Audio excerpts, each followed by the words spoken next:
Halo sobat, salam berjumpa lagi sama Black JR. Pada kesempatan ini kita mau review keunggulan dan kelemahan dari bahan material kuda-kuda atap baja ringan dan kuda-kuda atap kayu.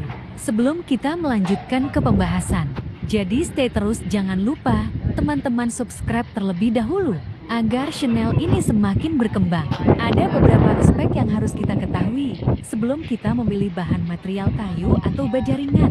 Sedikitnya ada 4 aspek perbandingan rangka atap baja ringan dengan kayu yang dapat dijadikan pertimbangan. Pertama, aspek harga beli, termasuk ongkos pasangnya. Jika dibandingkan berdasarkan kelas penggunaannya, antara rangka atap kayu kelas 1 dan baja ringan kelas 1, harganya lebih mahal rangka atap kayu. Kayu lebih mahal harga pembelian dan upah pemasang.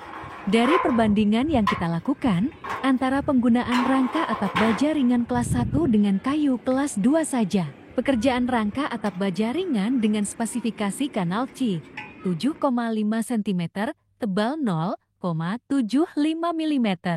Biayanya hanya Rp170.000 per meter persegi, sedangkan dengan kayu kelas 2 mencapai Rp260.000 per meter persegi. Kedua analisa tersebut pekerjaannya sesuai standar nasional Indonesia SNI, tetapi belum termasuk pekerjaan penutup atap atau gentingnya.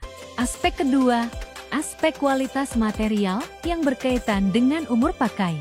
Untuk material kayu, perlakukan yang sama berdasarkan kelasnya akan menghasilkan umur pakai yang berbeda. Kayu kelas 2 dan kelas 1, jika dilindungi dari masuknya air, kawetannya bisa mencapai 15-20 tahun, sedangkan kayu kelas 3 bisa awet sampai 10 tahun. Apalagi jika kayu tidak berhubungan dengan tanah lembab dan dilindungi terhadap kelemasan, keawetan kayu kelas 1 dan 2 bisa tak terbatas. Dan kayu kelas 1 itu tidak akan terserang rayap, untuk kelas 2 jarang terserang rayap, sedangkan kayu kelas 3 relatif cepat terserang rayap. Sedangkan untuk kualitas umur pakai rangka atap baja ringan dapat diketahui dari spesifikasinya. Menurutnya, kelemahan utama baja ringan adalah karat, karena itu memerlukan spesifikasi tertentu agar tahan lama. Dia menyarankan memilih material baja ringan yang bergaransi karat minimal 25 tahun, sehingga tingkat kawetannya bisa mencapai 50 tahun.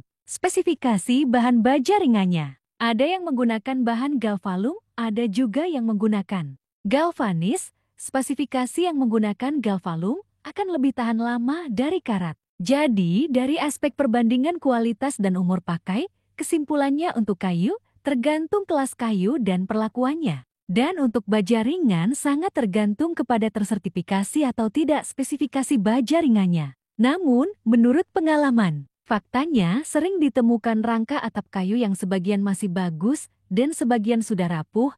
Hal itu menurutnya terjadi karena menggunakan kayu secara acak atau kualitasnya tidak sama. Karena memang kondisi saat ini untuk mendapatkan kayu sesuai kualitas yang diinginkan mulai kesulitan. Untuk penggunaan kualitas kayu yang acak, maka sebaiknya 5 tahun sudah harus dicek. Sedangkan jika menggunakan spesifikasi baja ringan yang tidak tersertifikasi, maka setelah usia 10 tahun harus dicek sudah berkarat atau belum.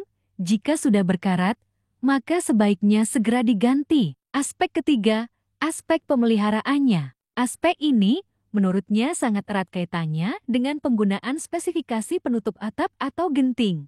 Pada umumnya, penggunaan rangka atap baja ringan sering paket dengan genteng metal, sedangkan rangka atap kayu masih jarang yang menggunakan genteng metal. Apabila keduanya sama-sama menggunakan genteng metal, rangka atap baja ringan nyaris tidak perlu perawatan, sedangkan pada rangka kayu sering lebih cepat keropos. Apabila sama-sama menggunakan genting selain genteng metal, jika kualitas gentengnya tidak bagus, kemungkinan masih terjadi rembes air. Selain rembes juga bisa merosot atau bocor. Kemungkinan ada rembesan air hujan yang cukup membasahi kayu atau baja ringan, tetapi baja ringan lebih tahan lama. Tetapi kayu jika kena rembesan air akan mempercepat keropos, umumnya pada bagian reng atau kaso. Jadi, perawatan rangka kayu yang mungkin cepat diperbaiki adalah reng dan usuk atau kaso. Sedangkan kekurangan rangka atap baja ringan Apabila satu berkarat, kemungkinan besar seluruhnya berkarat. Sehingga itu bukan lagi perawatan, tetapi ganti total. Jadi kesimpulan dari aspek perawatan, penggunaan rangka atap baja ringan nyaris tidak ada perawatan. Tapi kalau sudah berkarat, harus diganti semua. Sedangkan menggunakan rangka kayu harus ada perawatan. Aspek terakhir, aspek dampak lingkungan hidup. Pertama, dapat dilihat dari aspek kesehatan. Rangka atap menggunakan kayu, menurutnya tidak berdampak untuk kesehatan.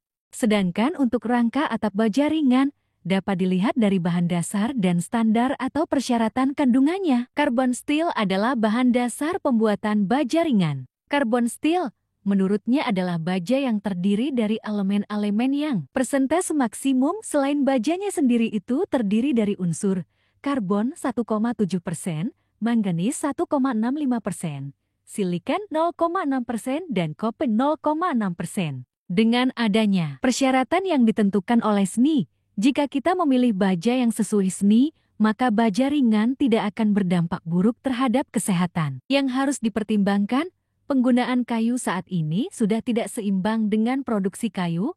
Hal itu jelas akan berdampak buruk bagi lingkungan hidup. Untuk material baja ringan juga menggunakan bahan baku hasil alam dari tambang, sehingga berbahaya atau tidak terhadap lingkungan, perlu kajian yang sangat mendalam. Tetapi selama bahan bakunya melimpah, maka tidak berbahaya untuk lingkungan. Dari aspek limbah, limbah rangka atap dari kayu mungkin hanya menjadi kayu bakar, sedangkan limbah baja ringan bisa didaur ulang. Jika dilihat dari aspek lingkungan, kondisi saat ini masih lebih baik menggunakan baja ringan. Itulah beberapa aspek perbedaan kuda-kuda kayu dan baja ringan. Semoga bermanfaat.